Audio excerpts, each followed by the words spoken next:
প্রিয় কবি, প্রিয় লেখক সুনীল গঙ্গোপাধ্যায়ের একটা গাছতলায় দাঁড়িয়ে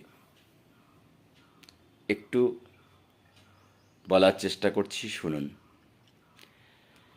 রবীন্দ্রনাথ সঠিক বলে গিয়েছিলেন, রামের জন্মস্থান কোথায়।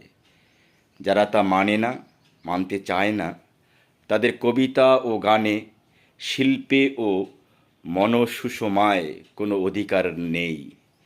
যারা পুতুল দেবতা মানে না, তারা ভুলে যায় মন্দির, মসজিদ, গুরুদুয়ারগুলিও আসলে পুতুল।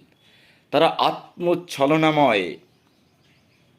পুতুল খেলা খেলতে চায় তো খেলুক। তারা বিশ্ব নিখিলের মধুরে মধুর চিনবে না কোনো দিন।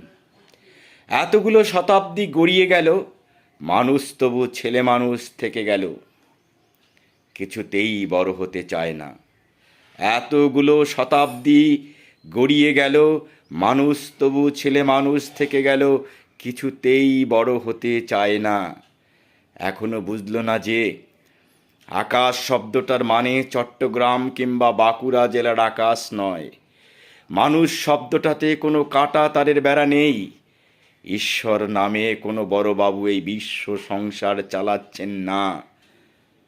এখনো বুঝল না যে আকাশ শব্দটার মানে চট্টগ্রাম কিংবা বাঁকুড়া জেলার আকাশ নয়।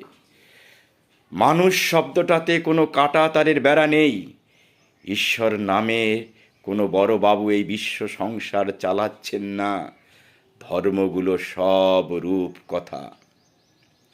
যারা সেই রূপ কথায় বিভোর হয়ে থাকে, তারা প্রতিবেশীর উঠোনের ধুলোমাখা শিশুটির কান্না শুনতে পায় না। যারা সেই রূপকথায় বিভোর হয়ে থাকে, তারা প্রতিবেশীর উঠোনের ধুলোমাখা শিশুটির কান্না শুনতে পায় না। তারা গর্জন বিলাসী, অনুভব করতে পারে না ঐক্যতান।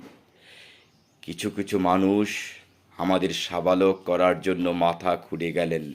তাদের বড় বড় ছবি ঝোলানো হয়, আসলে গ্রাহ্য করে না কেউ। আয় কানাই, আয় কামাল, তোরা আয়। পৃথিবী ভর্তি বুড়ো খোকাদের পাগলামি দেখে আমরা একটা গাছতলায় দাঁড়িয়ে হাসাহাসি করি। পৃথিবী ভর্তি বুড়ো খোকাদের পাগলামি দেখে আমরা একটা গাছতলায় দাঁড়িয়ে হাসাহাসি করি। কয়েকটি লাইন রিপিট করেছি, লাইনগুলো আমার খুব ভালো লাগলো। তাই ভালো থাকবেন সকলে। ঈদ মোবারক।